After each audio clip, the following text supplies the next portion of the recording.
For sure. In our last one, we've got the Baltimore Ravens going on the road to take on the Jacksonville Jaguars. Man, this is definitely gonna be interesting.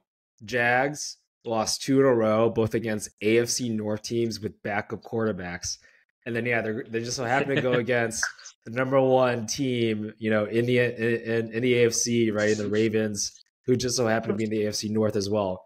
And yeah, but they have Lamar Jackson, not a backup quarterback. Ravens, hot team, have won 7 of the last 10 games. Jags, they're tough against the run, and obviously the Ravens, they're a running team or a team known for running with obviously Lamar and the running backs there too. Keaton Mitchell, he's definitely been more of the RB1, and he's definitely an explosive back for sure. That speed that he has, and kind of getting around the edge there. So, just something to keep an eye on. I mean, Marlon Humphrey, he's a step slow out there. I mean, that's another thing to keep an eye out on is, if Calvin Ridley can do like a stop and go or something like that for the Jags, that can be, a TD right there because he looked pretty vulnerable in the last game. Ravens coming off probably the game of the year, against the Rams. Tylan Wallace, that punt return for a touchdown, which probably ought to have been called back because that was an illegal block in the back, I think I saw there, and a lot of people pointed out afterwards. But hey, it's not called, so it doesn't really matter, honestly. And I'm sure Travis Kelce and Patrick Mahomes could say the same thing with that Kadarius Toney lateral there. But yeah, Trevor Lawrence too. He's been banged up. I think he got banged up last game. His practice appears he's probably going to be good to go, but didn't even have the best game last game, throwing 3 interceptions. Jags, they're also 3-4 at home, and I have the Ravens winning this game. I like the Ravens actually on the road here. The Jaguars, they need it more, but honestly, I think that victory that the Jags had or the Ravens had, such an emotional victory. Harbaugh was almost in tears basically there.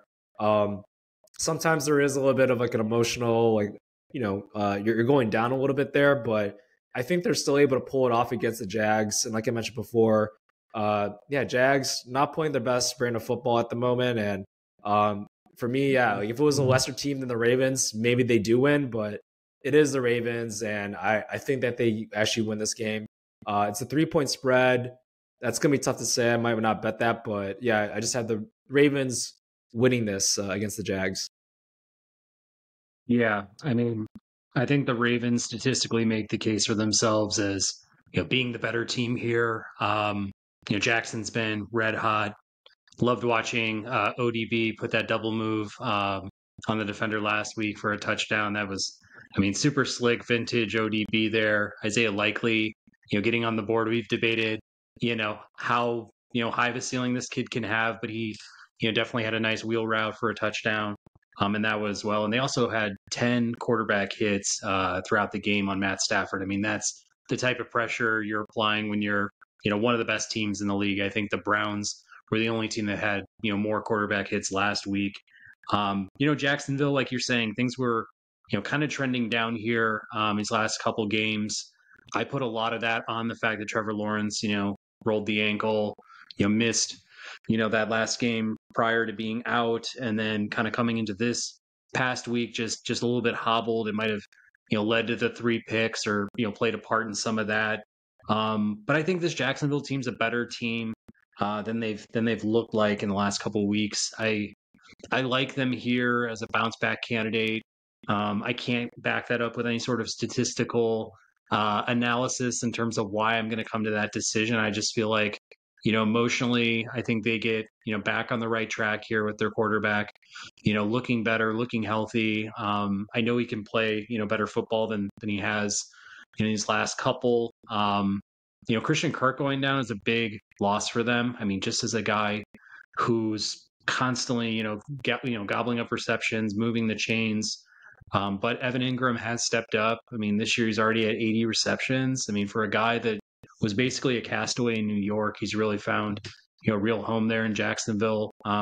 We're still trying to figure out what Calvin Ridley is. Is he a number 1? Is he a number 3? It's like every week he's something different. I mean, he's just he's just a complete anomaly on that team. I wish they had more of a defined role for someone of his talents, but yeah, no, I like the Trevor Lawrence ETN combo. I think that's worked really well since they've joined the NFL together. But yeah, I don't know.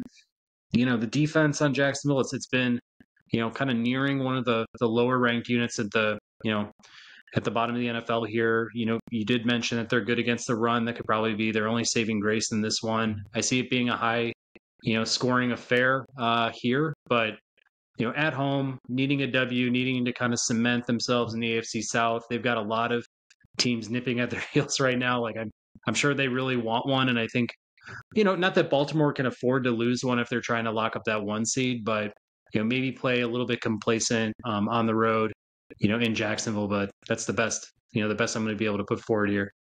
Yeah, I mean this definitely does scream a little bit of an upset. I feel like with the Jags, because they definitely need it. I think one thing is like the matchup for the Ravens. Ravens have that pass rush, and like you mentioned, they were able to hit and rattle Stafford. I mean that is like one thing is that obviously when Trevor Lawrence, really any quarterback, but obviously Trevor Lawrence without Christian Kirk he doesn't have that, I don't say safety valve or that slot receiver that can just get open really quick there, right? To kind of bail him out when he does see that pass rush. I mean, he has ETN, and maybe they do a little bit more swing passes to ETN or to running backs out of the backfield, something like that to kind of mitigate a little bit.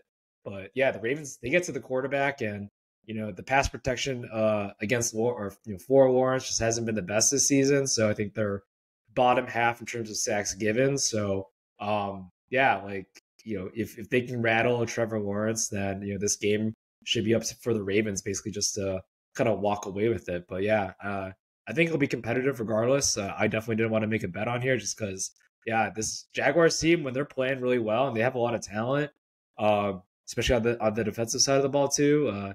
This is a tough team to beat. So, but yeah, I'm gonna still stick with my Ravens here, and think they pull this one off on the road. Yeah.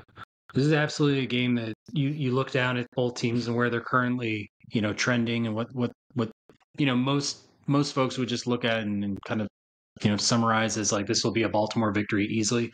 I think they should win this game. I think Baltimore definitely should win this game. I am just betting on complacency. That's the only thing I'm betting on. I'm betting on one team just being fired up, at home to get this one. The other one just coming out a little bit slow, or not locked in like they should be for a team that just wants to, lock up that one seed. I feel like we have seen that in the past with Baltimore. They're always a good team. They're always a strong organization, but sometimes they can kind of rest on their laurels when they need to drop the hammer. And I'm going with that. That's pretty much it. Yeah. I mean, I think the one thing for the Ravens is like, can they just remain healthy for the remainder of the season? The past couple of seasons, they've just had, big offensive linemen go down, defensive linemen go down, Lamar Jackson go down like around this time of the season. Again, not to jinx anything, but just stating the facts of what's happened the past couple of seasons. And that's really hurt any type of momentum that they've had, heading into the playoffs. And then obviously, being able to win in the playoffs, that's just kind of the story and the nature of the Ravens so far. And, hopefully, they are able to at least get away healthy. Maybe they do lose, but I think that their key to the remainder of the season is secure, the top slot, get, the bye and a home field advantage throughout the playoffs, and remain healthy. If they can do those, two things, then the sky's the limit, I think, for this team who is already, they've lost Dobbins, they've lost Mark Andrews. They have enough talent to kind of supplant a little bit of that, especially with Lamar there and that offensive line. But yeah, any more injuries, like, I don't know if a Ravens fan could take any more there, So yeah, I think that's just the key thing. Be healthy, and then get that home field advantage. For sure.